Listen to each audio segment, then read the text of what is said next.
Hello, everyone. Happy New Year and welcome to Spirit Plant Medicine. My name is Mark Cron, and here today I have an opportunity to speak with a couple of beautiful goddesses doing a bunch of great work in the world of personal development, transformation, holistic living, and of course, the realm of psychedelics. For those of you who have joined us in the past, you may remember one of our guests, Aga, who has over 11 years of professional experience working in the realm of holistic healing and expanded states of consciousness. She bridges science with a spirit in her practice as she merges animism and shamanic practices with psychotherapeutic mythologies. She also carries a warmth, levity, and a great sense of humor in her work, encouraging you and anybody she comes in contact with really to curiously explore their inner landscape. She excels at providing a sacred space for you and others to venture into magnificent depths of your being so that you can heal your heart, refresh your soul, and awaken your authentic expression. And we are also joined by our friend Shada. And now her journey with psychedelics started over 10 years ago in the depths of the Amazon jungle. Since then, she has been led to wisdom keepers and teachers who have guided her path of service. Shada's training in trauma-informed plant medicine facilitation, breathwork, holistic nutrition, circle keeping, and Vipassana meditation has honed her innate capacity to hold sacred space for people of all walks of life. Her approach balances ancient knowledge with scientific discoveries in psychology, neurobiology, and somatics, observing healing and health through a holistic lens. Ladies, thanks so much for joining us today. It's always a pleasure to have you on our program. And, really, we're here today to talk about really transforming humanity with embodiment and psychedelics, because that's one of our common denominators that brings us together. So maybe, ladies, you can start by just like a brief story or your background of how you got into this world of including psychedelics in, I'm not even going to say traditional, but some of the new treatments and things that are coming out for really helping people transform. Mm-hmm. Take it away, Shada. I've been on here. Oh, I knew you were going to do that. Yeah, sure. Thanks, Mark. Thanks for having us on. And I really think this is an important discussion, especially now at this time in humanity's journey. My personal experience with psychedelics has been kind of like a pendulum swinging from one side to the other. Like you said with my bio, my journey started in the depths of the Amazon. There were no therapists there. There were no integration services. And to be honest, I had very little knowledge about this work before deciding to do it. I kind of dove in head first. And I came out of that experience with ayahuasca feeling quite disembodied, actually more disembodied than when I went in, because I just didn't have the knowledge and the practices and the tools I needed to integrate that experience. And so this, coupled with my existing sense of being disconnected to my body and my senses and my feelings for a very long time, kind of put me into this spiral. And it wasn't until many years later that I started researching and reading more about embodiment and the connection between embodiment and psychedelics that I started bringing in the support I needed to actually feel myself for the first time, like drop into my inner landscape and explore it and get curious about it and start asking questions like, how are you feeling? What do you need? What does this physically feel like? Is it expansive? Is it contractive? And yeah, just getting to know myself internally all over again, like I would if I was just born and I was a child learning how to walk. And what are these legs doing? And what does it feel like to walk on the ground barefoot? And taking in the world through my senses in the here and now versus, the stories that I had about the world or that I was taught about the world. So, that's led to other things that I can shelf for later in the discussion, but overall it's been illuminating for me, and it's really helped me a lot in my life. Beautiful. Well, there's a lot there that I want to come back to, so I look forward to asking a few questions in regards to some things you brought up. So thank you so much for sharing. And Aga, maybe just a little bit about you as well, because I know I've known you for about 5 years now, and we've kind of been on this path together. You've been doing a lot of great work, so maybe you can share a little bit more of your journey and what you're up to. Yeah, so like Shada, my journey started in the Amazon as well. More so the Andean mountains in Ecuador, plunged into the world of ayahuasca. And yeah, no integration specialist, no psychotherapist. The ayahuasqueros also didn't speak English, so plunged into this world of like, what's going on? Cool. And yeah, very little talk about integration or how these plants were working, but all I knew was it was working.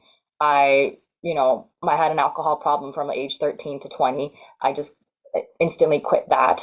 And I was actually just visiting Ecuador, visiting family for 2 weeks. My 3 days of ayahuasca, I came back to Canada, let go of the partner, let go of the jobs, let go of the lifestyle. I was training to be an actress and drinking and getting into cocaine and partying, and just something flipped into this realm of shamanism, of energy. I remember my first experience of like, wow, everything is energy, and I could feel it for the first time. The invisible realms, it's like the veil was lifted, and this other magical realm presented itself to me, which was more real, or felt more important than the world that we're sold, this material industrial world of disconnection. And I wanted to live in that space. And so yeah, I went there and did copious amounts of medicine. Ended up at an ayahuasca center in Pucallpa, Peru, which now is called Nemea Kaya. They're still around.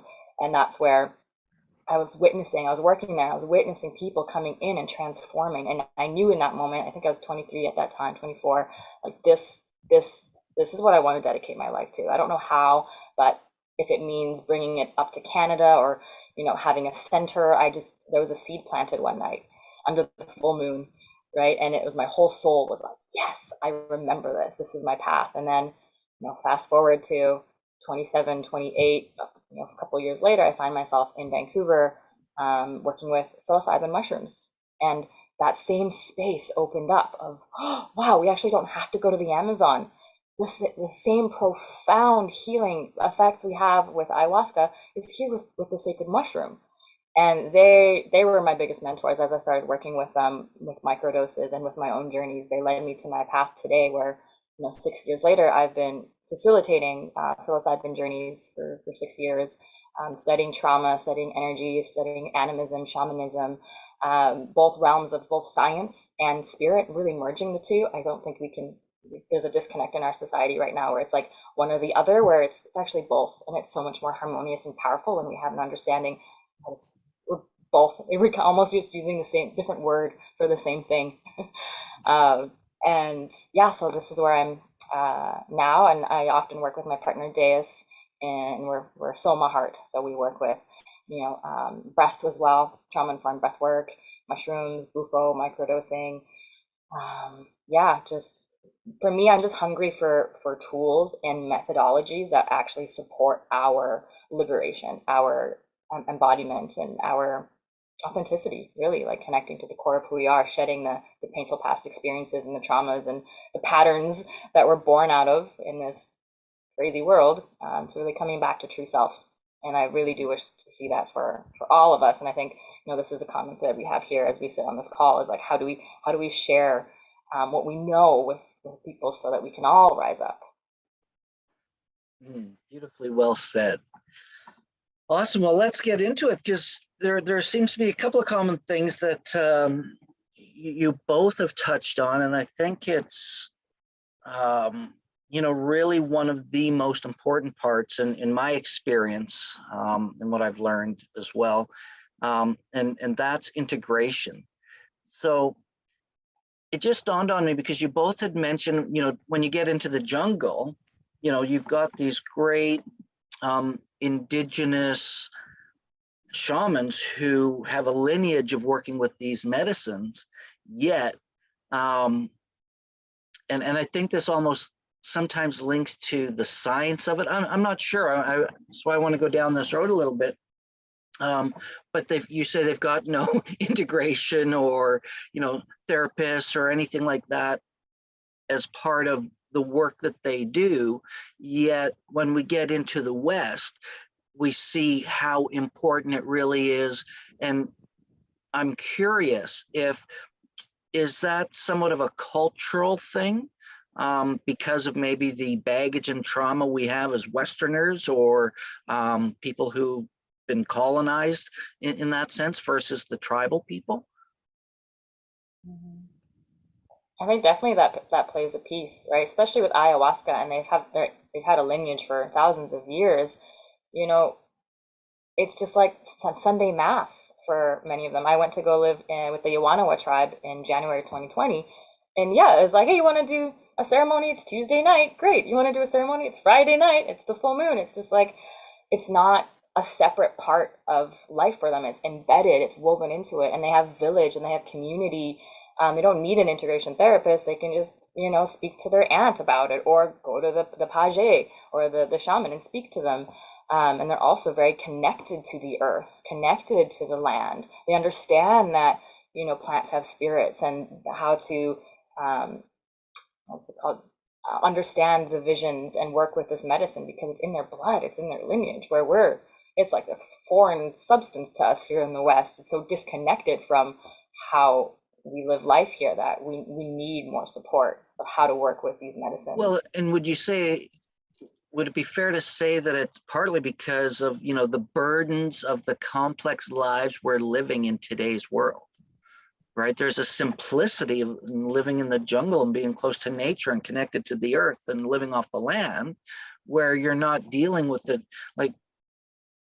And it's just something that comes up for me, like what we deal with in our worlds today with, business, society, culture, from, advertising to all of that BS. And that for me means bullshit and belief systems. And then, the difference of that natural living. Right? Yeah, I honestly think like integration and anything that comes after the psychedelic experience, because it opens us up to this kind of earthly part of ourselves, is a process of rewilding ourselves. And because they are already so in tune with that, and there's so much freedom to be in that, if an emotion comes up for them, there's no expectation coming from their village or their tribe to be a certain way or to fit in a certain box. It's celebrated. And so, like Aga said, it's just woven into their lives and their way of being.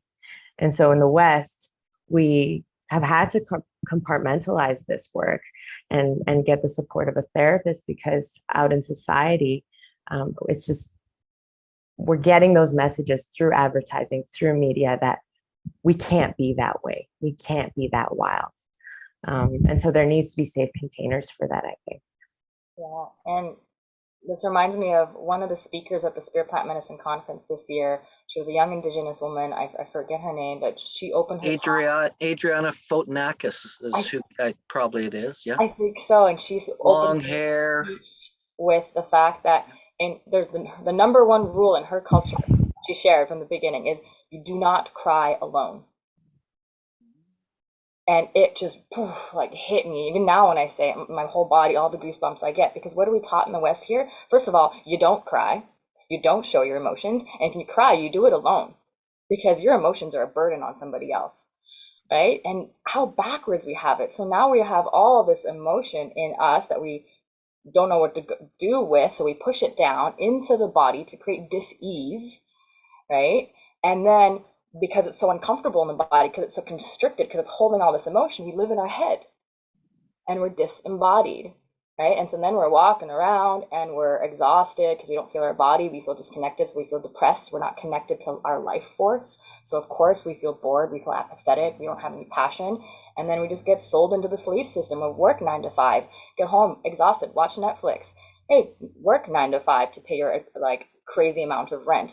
And so we're walking around, we're not really alive. We're just like these robots living in our heads, and when we're in our heads, we're in our conditioning, we're in our programming, we're a robot parrot, just repeating the past over and over and over again. And we want Well, to and I be think different, not just in our head, but it's, it's those patterns that are then become ingrained into our body too, even though we're not connected to it, right? I picked up a saying years ago, when you're in your head, you're dead. When you're in your heart, you're smart. And it just led me to believe when we lead our wisdom, right, our knowledge with our heart as wisdom, if we're just regurgitating something we read, is a different story, because then it's just knowledge, right? And I think what you're saying is so important when it comes into getting into that conditioning that's in our nervous system, our neurobiology, right? So that leads me to a question about, you talk about science, and then you talk about spirit and transformation and change. Well, if we take it back to the jungle, well, I don't care about the science, right? They have their own kind of like natural, because this is what always blows me away about some of these psychedelic medicines, such as ayahuasca. It's like, how'd they ever figure that out? To use these two things. Same as combo. Aga, I know you're a combo practitioner. How did they ever, yes, I've heard the stories over time and the legends or whatever you would call it, but it fascinates me how in tune these people have been for millennia with nature and the jungle. And so my question, which is, do you think sometimes we let science and knowledge get in the way of I need my and transformation? double-blind placebo studies to tell me blah blah blah, and it's like, oh my god, okay. And this is where it's the different lens of spirit and science, but also masculine and feminine. Masculine is the mind, its systems, its intellect, where the feminine is embodiment, its intuition, its connection to the subtle realms and information beyond rational and logical mind. But then the mind tries to make sense. It's like taking notes from the feminine. It's like, oh yes, that is correct. Okay, I can replicate it and prove it. Okay, this is true. Yeah, I think ultimately it's about balance, right?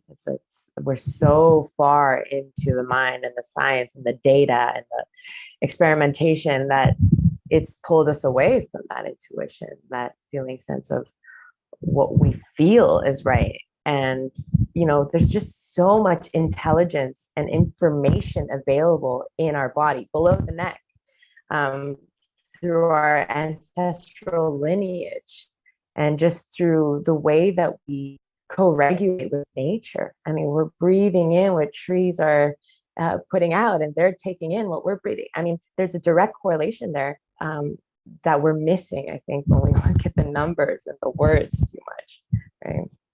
But I think we need both to propel humanity forward, right? But in the right balance. Yeah, and I personally, and this is just my personal opinion, I think a lot of the science, like if we look at the indigenous cultures around the world who've been using these kind of medicines for as long as, the stories show, we need this kind of social proof, this science evidence to make nature even legal again. And Dennis McKenna and I, we always have this conversation about who ever give anybody the right to make nature illegal, because I think nature has its own wisdom, and it's been proven time and time again. Right. Now, I know we've been speaking a lot to ayahuasca, but I'd love to switch the conversation to psilocybin. Well, and there's what I love about that is because when you talk about coming to Vancouver and working with psilocybin, it's something we can naturally go pick here. It grows naturally here. And that's something that excites me about it. And it's one fungi. People, I don't want to call it a plant. Sometimes I get in trouble, but it's a fungi, not a plant. But it grows naturally here, and it's just one plant. So let's switch to that. And where do you see psilocybin in its place in the world today? Well, to bring it back to what I was speaking to when we were disembodied and we repress our emotions and that energy, because emotion is energy in motion. When we stop it and push it down, we do this on a subconscious level, so we don't want to feel it. The mind, the ego is it's an energy censorship machine. And it's like, this energy is okay to present and this is not okay, so I'm going to push it down. Right, so all that stuff goes into the body and it's constricted. And there are different ways to get at that energy, like breath work. I love conscious connected breath work. Just with the power of our own breath, we begin to unfold, to let those energies move. And psilocybin does the same thing too. It brings us into our body. At least for me, it can be very much a psychedelic of visuals and opening up the astral realm. But for me, it also gets me deeply in touch with my body and to what I haven't allowed myself to feel. So when I can then feel it, move it, process it, allow that energy to move, and then there's more spaciousness in my body. I'm not as contracted. I'm more open. My heart can open. I can connect to my body. I can connect to my feelings. And when I'm connected to myself, I can connect to you. I can connect to life again. I can feel alive again. I can feel passion. I can feel joy. And it's actually through the body that we can access all those feelings that we want, right? It's not in the pill, right? It's actually in the body. And I really do believe that mushrooms are this, they're like my best friends. They're my little benevolent beings who are like, come back to your body, come play with us. And I'm just here to lighten things up because it's getting really dark on this planet. Oh my God, I hear you. That guy's really good at lighting things up. I also just want to add that, the entire planet is covered in a mycelial network. Like, we're walking on it. It is literally the network that connects us all, and it contains decades and centuries of information and wisdom. And they communicate, and it's something that I feel on my journeys with psilocybin, that when I consume this fungi, I'm plugging into this network, and I'm actually able to access this intelligence and the information that it existed for centuries beyond humans, like way before we came along. And so, I just envision myself plugging in and through the feeling sense of the body, accessing all the information that it has to share. If we're clear enough and we're open enough and we can drop in enough, it has things to say. Absolutely. So then let me ask you this. Well, actually, I'm going to go back a bit before I change the subject and throw in something else, because you said a couple of things, Aga, that made me think, okay, well, I hear you there, and I like the mushroom too. Yet we're going to talk about MDMA in a moment, because that's something you and I were talking about in some of the work you're doing. But when we talk about embodiment and breathing, there's two questions I would have. Or maybe they're statements, I'm not even sure at this point, but it's just how important breath is, right? And how we can create a lot of change in our body from, as you're talking, dis-ease and disease in terms of our breath. So maybe you can talk a little bit more about the power and importance of breath, and more particularly, proper breathing. I can speak to that a little bit. No, hand it to you. I mean, it's the first thing we do when we come into this world. It's the last thing we do before we leave. Like, it's literally what connects us to this human experience. And it's life force energy coming through our bodies. And so if we don't have any in utero or birth trauma, we come into this world with a perfect breath pattern. It's nice and full and deep. We're breathing below the belly into our root and up into the heart, and it's rhythmic and beautiful. If there are any experiences that create a fear response that gets stuck into our body, we have an adaptive breath pattern that forms, and we live with that adaptive breath pattern for the rest of our lives unless it's corrected. And it could show up as constricting or holding, or just staying in one part of the body and not really activating other parts, energy centers that that when we observe, we can open and create a little bit more flow. And so just let me interrupt you for just 1 second. Would you agree that that's part of our, stress and anxiety issue as a society these days when it comes down to breath? Like, because you talk about that constriction, right? If we're not getting that proper breath. Yeah, I can speak to that from personal experience. As a child, I would have fainting spells because my body would become so overwhelmed with anxiety from my birth trauma that it would just shut down. And I believe that, there was just not enough oxygen flowing through my body and into my heart and into areas of my body that needed it. So it would just shut down. And I think that, when we're like, for example, we do a lot of chest breathing when we're in anxiety. That just means we're not breathing into our belly, into our root, where safety and security lies. And so there's a sense of ungroundedness in life. And that's also what keeps us in our head. But generally speaking, it's from a scientific standpoint, and I'll pass it to Aga, who I'm sure has lots to say as well. We're changing our blood chemistry, right? And we're able to access higher brain centers responsible for empathy and compassion. And so the breath holds a lot of magic. It's a guide and a teacher for us. If we can just observe, just take conscious awareness of it first and foremost, and see where we're not breathing into and expand that a little bit more, that's reflected in our lives in so many ways. Do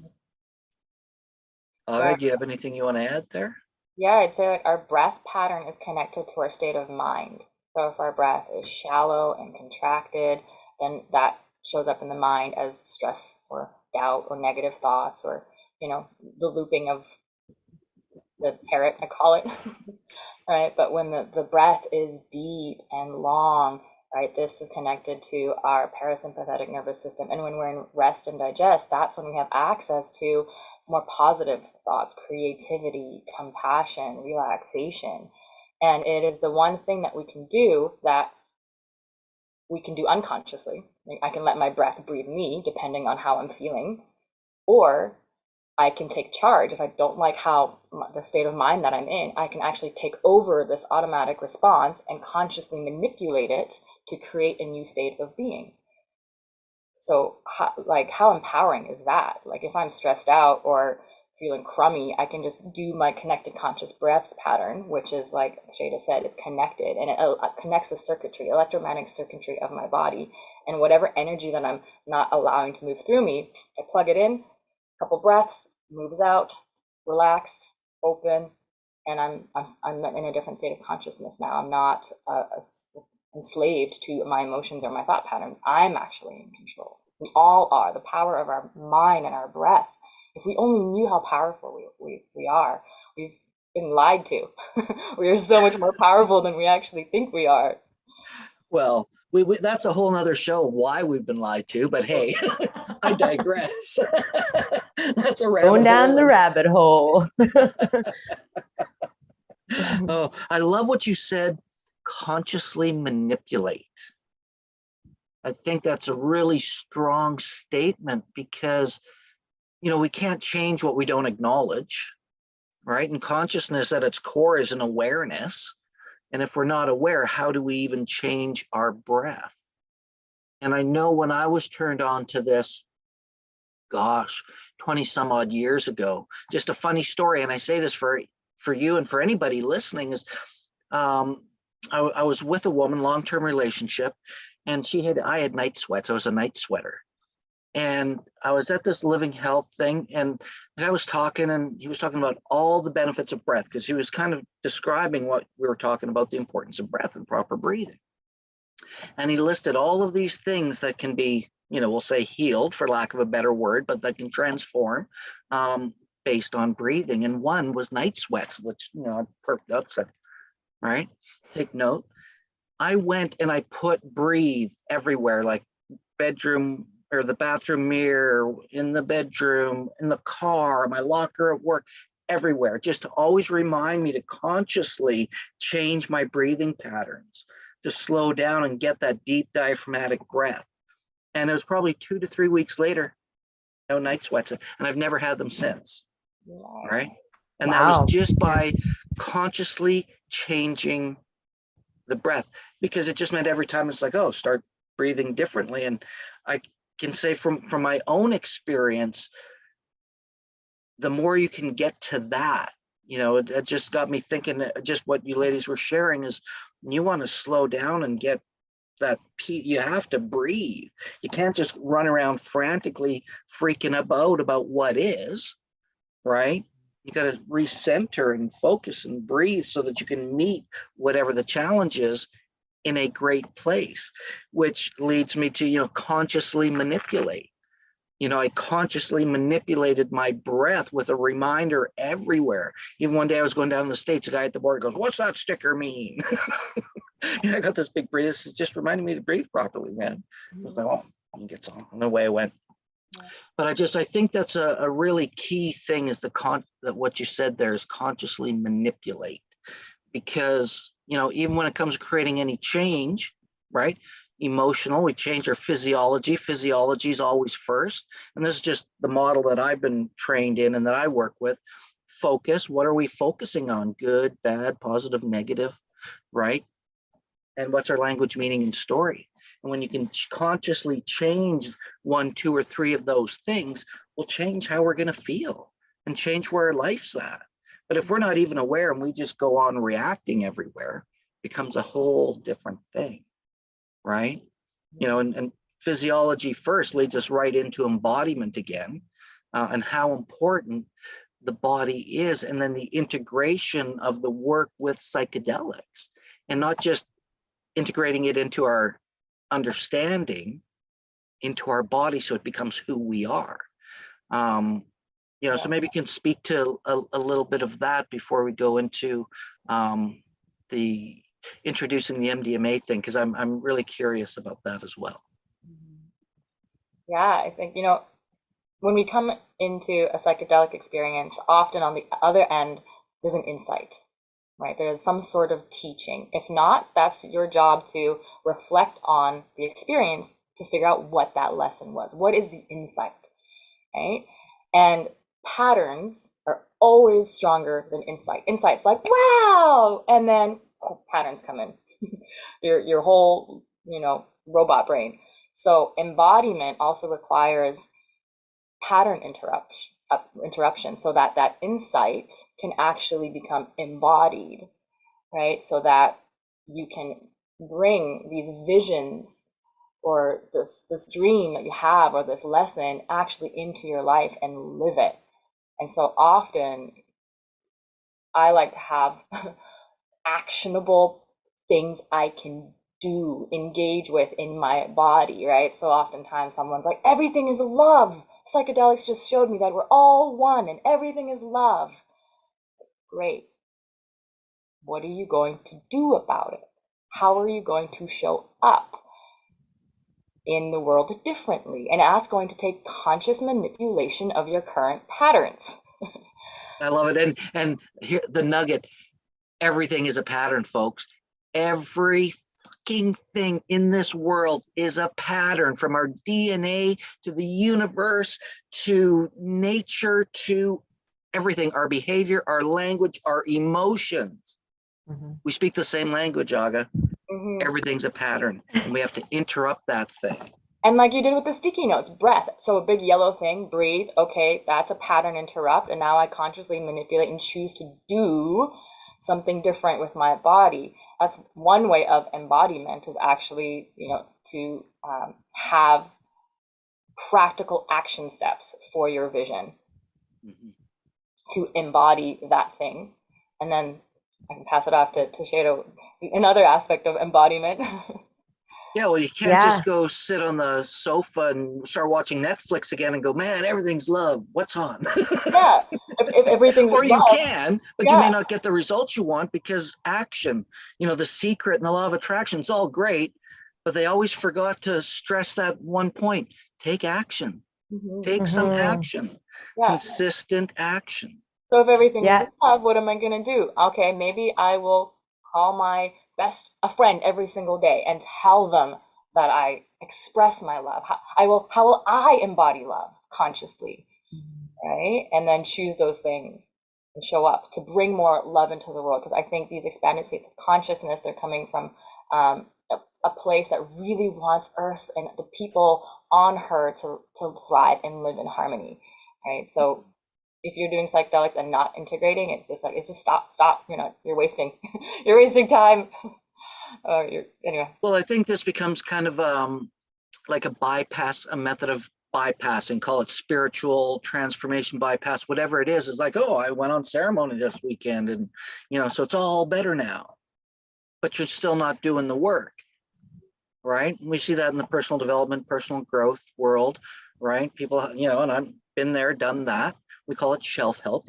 That was great. You go home, put your workbook on the shelf for never open it again. You've got shelf help because you didn't do anything consistently from it.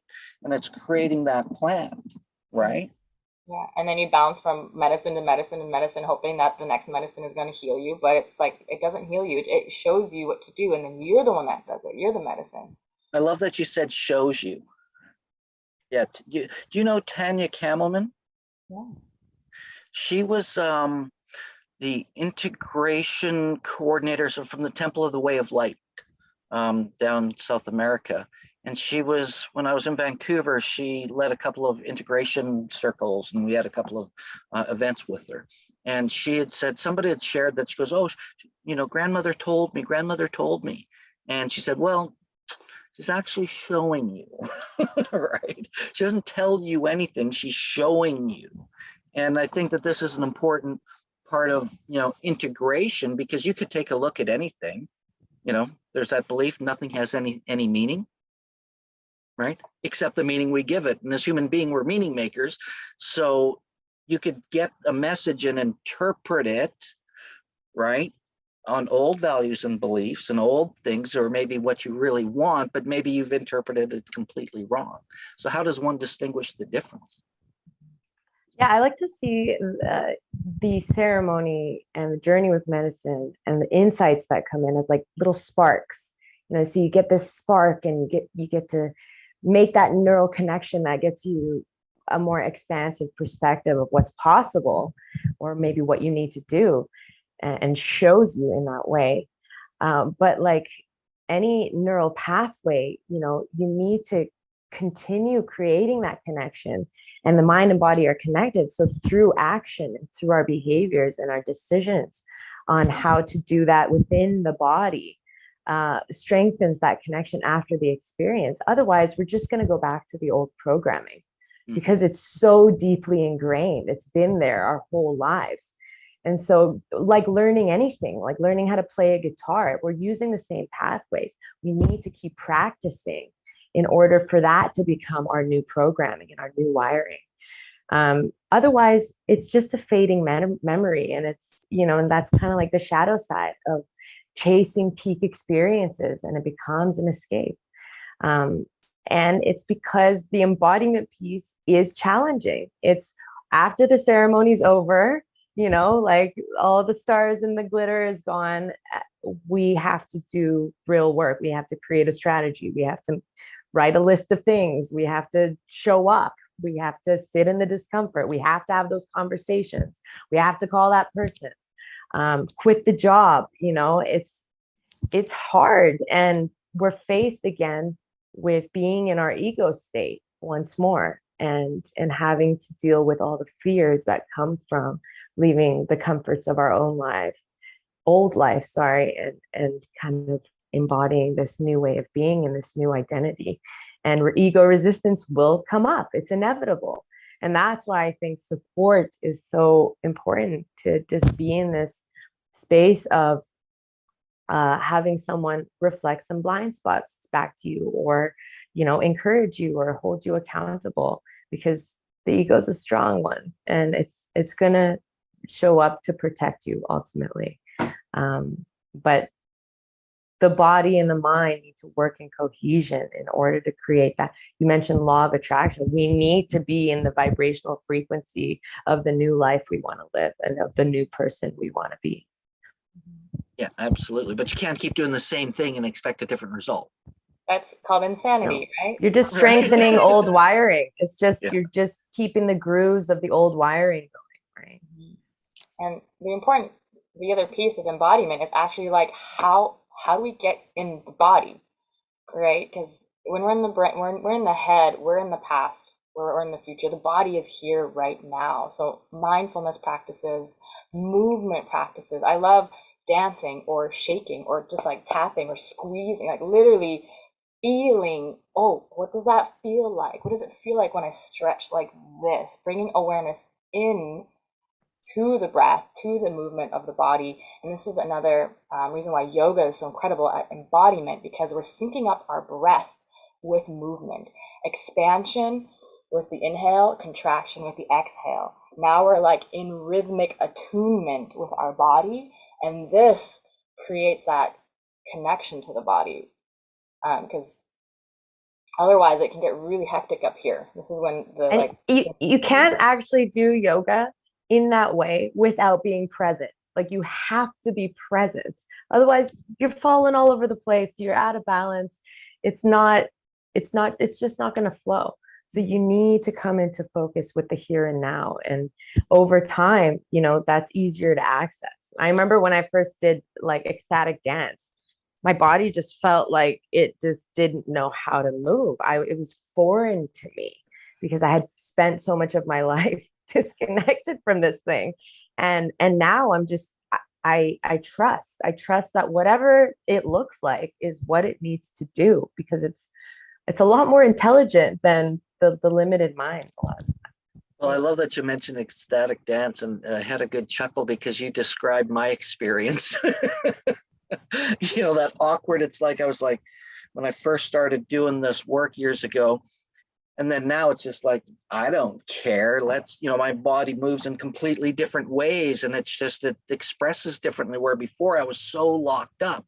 And when I was starting to get regular massage years ago, it was like the masseuse was like, relax your hands. She'd shake my hands. She goes, relax. And it's like I couldn't even relax my hands, and imagine a life, and so many people can relate, that you can't ever relax, right? You're getting a massage and you can't relax. Like that's almost counterintuitive, right? Yeah, I think that like segues beautifully into the MDMA, because I think that inability to relax is a fear-based response. We're in fear, right? And Aga, I know like you're very eloquent in the way that you express how MDMA can really support that process. Mm-hmm. Yeah, so there's this, I don't call it a trend, but there's a trend in the underground world right now of combining MDMA with psilocybin. I want to say one thing before you get going. That's actually part of my introduction into the plant medicine world years ago in 2014. And it wasn't about medicine, it was recreation, right? Because I or recreation. hey, changed my life. MDMA, I was like, no. And I thought I was a worldly guy because I was a cannabis guy, right? And then I met a woman who opened my world. She was like, she wasn't into cannabis, she was into the mushroom. And I laughed because those things still around, they're prehistoric. And then so she introduced me to these things. And then I heard about mushrooms for healing. And then my joke is I went and took the Terrence McKenna YouTube University, where I just watched and learning as much as I could. And I was learning online. And here I am years later, involved in this work. I never would have thought, but it was interesting because, and that's what intrigued me as well, Aga, when you were talking about the MDMA, because the introduction, they work well together, right? And I look forward to you maybe explaining more about why that is and what people can stand to benefit from working with the two. Mm-hmm. Yeah, so psilocybin tends to bring up shadow material, things from our subconscious for us to integrate or process. And often, if we're unprepared to face those, that's what a bad trip can be. Discomfort, anxious, fear, sometimes reliving painful past experiences to the same intensity or sometimes even more intense than the original charge. And some people can't handle it, especially if you've had a lot of trauma or PTSD. It can be too overwhelming. Whereas MDMA it opens up the heart. It actually shuts off the amygdala response, which is our fear response. And people with PTSD, just thinking about a painful past experience, the amygdala lights up, fear, everything shuts down, you can't process, and it's just like you get frozen. You get frozen in the fear. So MDMA helps to shut that mechanism off so that we can come into contact with shadow material and view it in greater compassion, with forgiveness, with unconditional love, with understanding, because we have access to more of our brain to be able to see it in in an expanded state. So mixing the two is really beautiful because you can open the heart with MDMA, feel safe. There's also, it removes shame as well. So you're not ashamed of anything, and then bring in some of the shadow material and hold it in that, hold it in the love, hold it in the compassion, and you're able to process it with the greater ease and gentleness. There's like a little buffer there. And there's another piece I want to share here. Any kind of psychedelic, especially DMT, is extremely known for this, and psilocybin. They're teaching us in our journey that our emotional response is creating reality. If you ever smoke DMT and you enter a creepy world and you're like, ah, creepy, they just get worse. But if you're like, oh, hello, creepy thing, how are you? I love you, or I'm curious. If you can hold that self energy of love, compassion, curiosity, it transforms. Demons turn into angels, and you pass, and you're like, okay, like, you pass the trickster level, you understand, we can take you to heaven and your angels.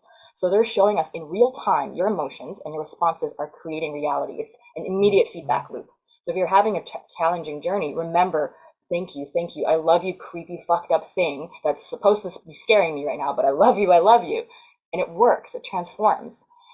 If we don't have the capacity to do that yet, MDMA naturally puts us in that place of love and compassion. So the weird, creepy thing can come up and you can say, hi, I love you. And it can really accelerate healing in that way. Yeah, and there's a reason why they're called empathogens. It also connects us with others. That's why, if you're using in a recreational setting and, everyone's in this trance dance, you just all of a sudden feeling connected to every single person there.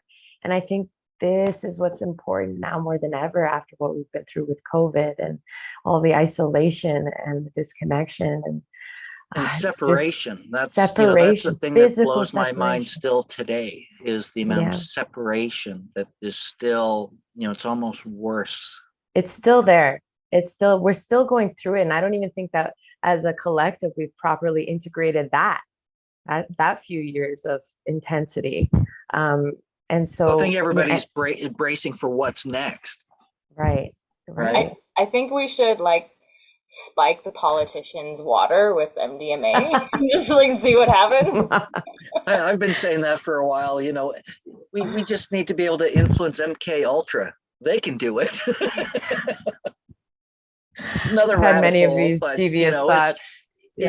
There's such a naturalness to it, and even if we take the chemical component out of it, I think it's really important as for politicians. And I interrupt this because could you imagine the world and what kind of place we would have if everybody kind of got it, was on the same page, instead of letting the ego run the show and the greed of humanity.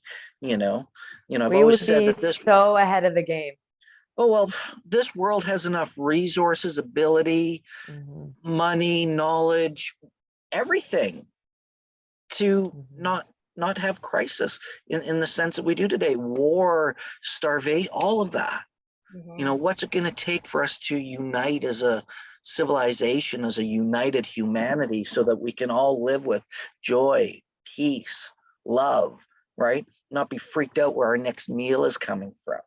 Yeah, and this is actually, to segue, what inspired us to put this retreat on for women, for reconnecting with sacred sisterhood, because we've been fragmented and basically turned against one another. Men and women, sexism, and then also women and women, competition and jealousy, and even growing up in high school, always the girls would fight against the guy and backstab each other, and all of us are walking around with these wounds against the masculine or the feminine, because there's always opposite sex polar wounds, but then there's also wounds within the same sex group, and it's how are we ever going to come together to create harmony, the world that we wish to see, if we aren't actually able to do that first amongst ourselves? And so this is where, Vana and Anna aren't on the call, but there's two other women that came with us, together with us, and we kind of looked at each other, and I was like, oh, I really like what she's doing, but I'm kind of intimidated by her. Oh, and I'm kind of jealous. And wait, you know what? I'm actually going to approach this woman. You're really inspiring, and I want to work with you, rather than old me would have like contracted, think I wasn't good enough, be jealous and be angry and like, I don't like what she's doing. I want to do what she's doing. We kind of all have that competitor within us that looks on the other side of the window, but to break that and actually come together, to collaborate and invite sisters. And we're also calling out for sponsorship. Like, we want to make this available to everyone. If you can't afford it, let's see if some like super duper rich entrepreneur wants to like sponsor some of your tuition. So we're also sending our feelers out, because we want to do this together. And there's this African proverb: if you want to go fast, go alone. If you want to go far, go together. So how can we come together to go farther with each other? Yeah, and like the container within the retreat is really a microcosm of what we want to see in the collective sphere, right? Like, we're going to create this safety and connection within the field that is created at the retreat. And that just reverberates out. Everyone goes back to their lives, and now they're carrying this sense of deep connection and support and sisterhood. And ultimately, what we're all doing with our own personal work is we're breaking cycles of generational trauma and wounding, right? And so, like, at some point, we got to say it stops with me. And, because a lot of my own wounds with the feminine started within my lineage of women. And in Iran, there's a lot going on right now that's reflective of that. And I think everyone stands to benefit from just supporting. Again, embodiment is feminine in nature. So when we can combine sisterhood, embodiment, and expanded states of consciousness, I think the whole world comes into harmony, right? Beautiful. And I love that you're doing this retreat for, a number of reasons, because retreats are awesome. And you're traveling to Costa Rica. This is what, at the end of March, beginning of April, March 28th to April 3rd, right? Yeah. Down in Costa Rica. I just want to see if you want to share your website, just share some information. I'm going to drop a link into the stream here, so people can reference it, and it'll be available for anybody who watches after the fact as well. But I love it because I think it's so important. I love that you're bringing a bunch of women together, a group of goddesses, because, safe space to do some great work. Because I know sometimes the dynamics of men and women and even men don't necessarily feel safe to share everything that they'd like to share. So there's, the sisterhood and the brotherhood, I think, that's very supportive, but also the importance of immersion and taking that time, versus just going in, doing something for, an evening or a day, and then getting back to your regular life. When you travel and you make a commitment to go somewhere and take the time where you're immersed in an environment that is healing and nurturing, all within, great intent and the medicine. I just want to acknowledge and honor what you and so many others are doing out there as well, but really to drive home the importance of, immersion and taking that time for yourself to do your own work. And I think when we stay in our own environments, it's doesn't always allow the same, because that pattern again is still there. You got all these things vying for your attention, versus if you go somewhere, Costa Rica, tropical, beautiful jungle. Fantastic. Feminine, so feminine. Yeah. So the event itself is what, 6 days long? Is that correct? 7 days. Yeah. 7 days. Nice. Right. 6 nights, 7 days. Yeah. Fantastic. Anything more you want to share? You've got a couple other, what medicines will you be doing down there? Because it is a psychedelic you know, it's for women by women, which is awesome. Thank you for reaching out to me as the token male and speaking about the goddess's work. So I'm always honored and take it seriously. So thank you for that opportunity. Yeah, But thank you for having yeah, us. what are the medicines that people will be working on? How many ceremonies are there? What can people expect over the course of these 7 days? Yeah, so we'll be working with the MDMA psilocybin combination, and that's I want to say like our main ceremony, and then we have cacao as well, breath work, ecstatic dance, fire ceremony, a lot of embodiment, movement, singing practices. So very much celebrating the feminine. The feminine is creation, is expression, is the body, and also, like you said, it's the pattern interrupt. Are the patterns that we have in life help censor and repress our feelings. When we come out of that pattern and we come into a space where, whoa, every kind of like there is no pattern, then we can get access to some of our shadow material. And we want to create a safe space to be able to process some of that, especially the wounding around sisterhood. That's why we're coming together with sisters to gently invite some of that wounding so then we can hold each other in it, process it, and create deeper, authentic, empowered relating with one another. And it's a nice chunk of time that not only is that pattern interrupted, but a new way of being can be seeded. And then that woman can, really liberate her expression, her femininity, and her power, and her voice, and her sexuality. And you can celebrate that together, unleash that, and then send each other off into the world to go spread the juice. Mm. That's so beautifully said.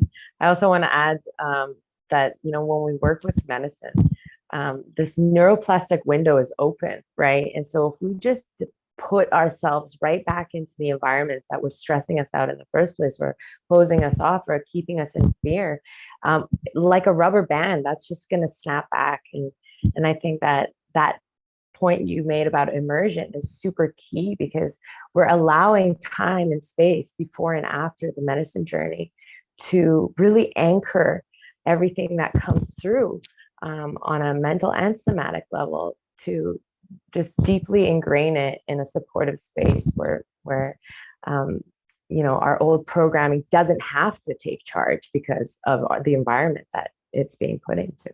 So continuing to create like this little nurturing, cozy nest. And Costa Rica is such a potent land. Every time I go there, I feel the energy. It's like in the air. So yeah, we've picked a really lovely retreat center that really celebrates the goddessy vibes for sure.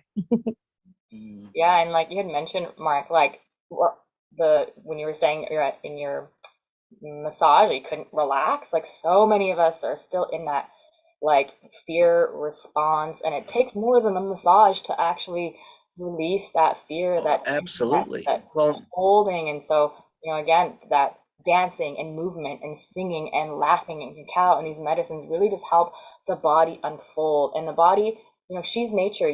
Things don't happen overnight, right? A flower slowly blossoms, right? So it's taking that time to slow down to the pace of the body, so that the body can open instead of coming in and being like, relax, open, here's your visions, go change the world. It's like, that's very like, well, but this is part of the conditioning of this Western way of thinking, and this achievement. I'm going to go do it. I'm going to kick ass. I'm going to make it happen. Right. You can. And how many of those people are not fulfilled because they don't have the balance? They're not doing the same kind of work, but they're just steamrolling over everybody in their path to get what they want, right? Mm-hmm. Yet they're not happy. And I think that there's, success versus achievement. It's all based on our values, on our beliefs, and our rules. And we never even fucking chose our own values and beliefs and rules in the course of our life. And that's why I think it's so important to take the time and start looking at, what do I really value? Who am I really? Right? Yeah. And then to respond, right, from, well, hang on, this is what I value. This is what I believe. This is who I am. So instead of reacting, I'm responding based on my identity and who I am. Right? Yeah, and who we are is just so dynamic. Like there's so many different parts of And, us. And and I how many people don't know who they are? Ask them, exactly, people, what do they ask you? What do you do? What do you do? What do you do? exactly, You're defined because by that's what what we're you told. do, Hmm. right? And when I learned and got these distinctions, when people say, oh, what do you do? I walk my dog, I play golf, I tell them things I do, not ever what I do for a living. And what's really funny and interesting is to watch how some people will react because they want to know what you do, because they're already making ideas whether they like you, what's important, because this is what's important. How many people walk up to you and go, oh, hey, Shada. She said, wow, who are you? Right? That would be lovely. Yeah, I I get know. it sometimes. I had an ex years ago, a long-term relationship, like 12 plus years. And in the beginning, we're on a little road trip. We were just friends at the time, and we were sharing life stories. And she had told me some stories about her growing up. And I asked her, I said, well, geez, well, how did that make you feel? And she was gobsmacked because here she is, a 35-year-old woman. Nobody had ever asked her that question. Mhm. And it blew my mind, right? Mm. So it's that what you were both saying earlier about being curious and asking people, you know, different questions that are about who we are versus what you freaking do, and having that opportunity to connect. And that's why I love that you're bringing MDMA into the work as well, because the way you described that, Aga, was just really easy to understand and made a lot of sense why it works so well together. Mhm. Mhm. Mm. Yeah, and Yeah. just speaking to the dynamicness of who we are and like just the what we do being just this tiny little slice. How often do we like play? Like, do we genuinely make time to play? Hey, how about And celebrate your greatness?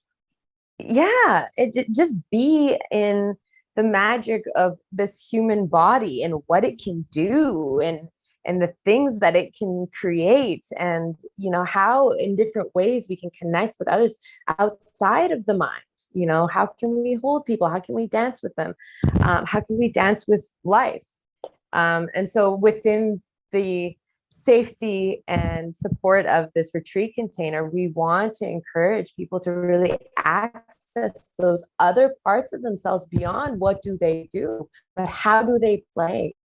Yeah. And like really just having it be an exploration of ourselves and each Well, and other. you both talk so much about authenticity and how authenticity is your true self, and in a safe space and a properly created container of sorts, there's permission and a safety for people to do that. And we see that it's one of the things that I love about group work or even ceremony and shares.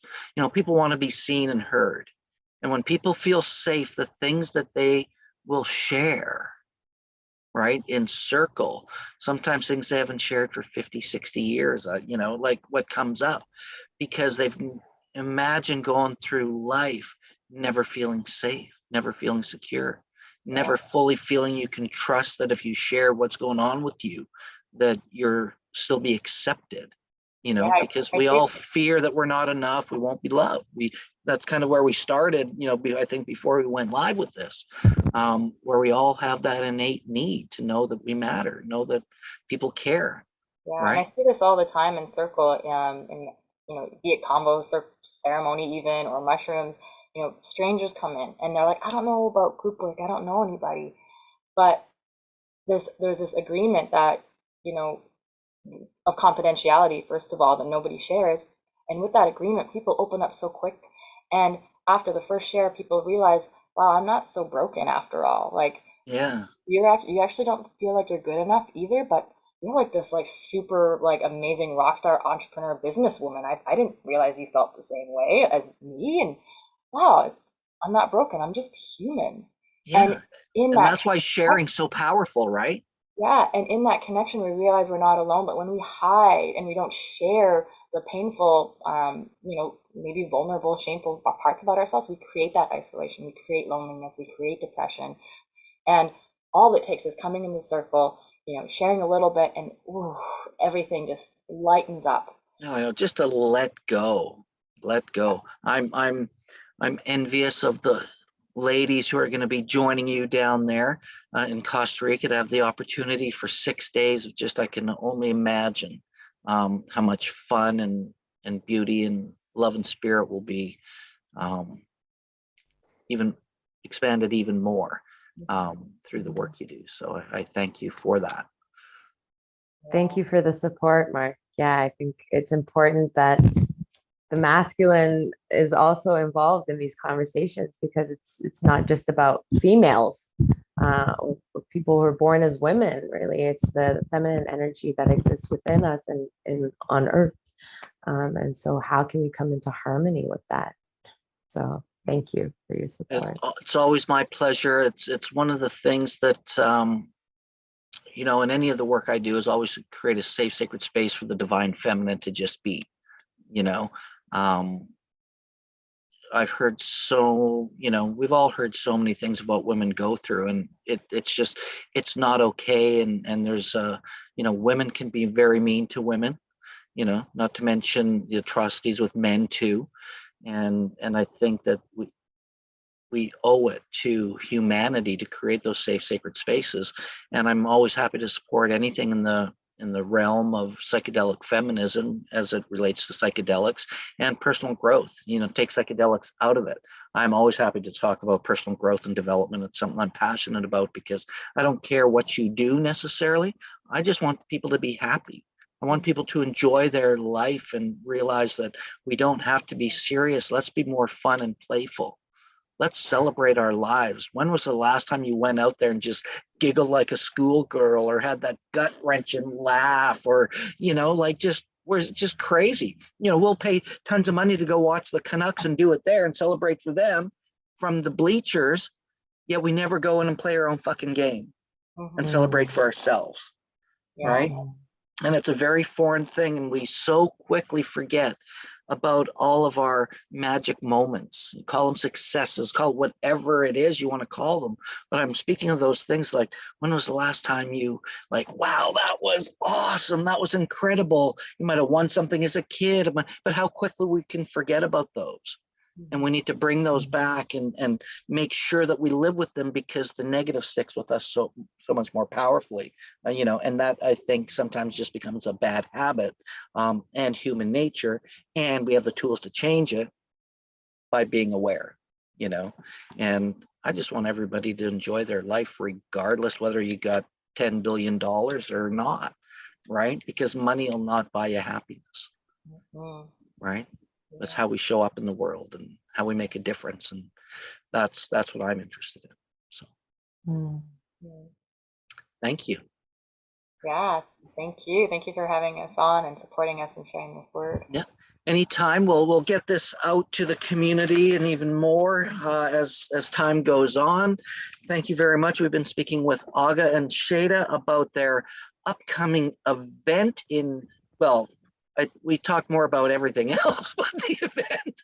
I'll add one more thing, if I can, Mark, about the retreat. Yeah, that we want to make it accessible. We're offering a scholarship. You get $700 off the retreat cost if you apply, and we have an early bird that's available until the end of this month. So if this is speaking to you on any level, and if you feel called to doing this work, and there's a part of you that really wants sisterhood and a trip to Costa Rica, please make sure that you hop on this opportunity sooner than later. We'd love to see, the group of women that we're going to be working with ahead of time, for sure. And it looks like you have room for 16 is what I picked up from your website. Is that correct? Yep, perfect. And then there's early bird discounts and things as well. It's the Embodied Feminine Psychedelic Retreat for Women in Costa Rica, March 28th to April 3rd. And if you want more information on that, you can go to animacollective.ca, or look below, above, to the side, somewhere to this video. There'll be a link there for you as well if you're interested in joining the ladies. And if you'd like to reach out to them, we'll make sure we have their contact information. Well, actually, the contact information is right on the website as well. So you can book a time to connect with these two beautiful goddesses who are doing great work changing the world. So thank you. Thank you, Mark. Yeah, thank you. Yeah, anytime. We'll see you again.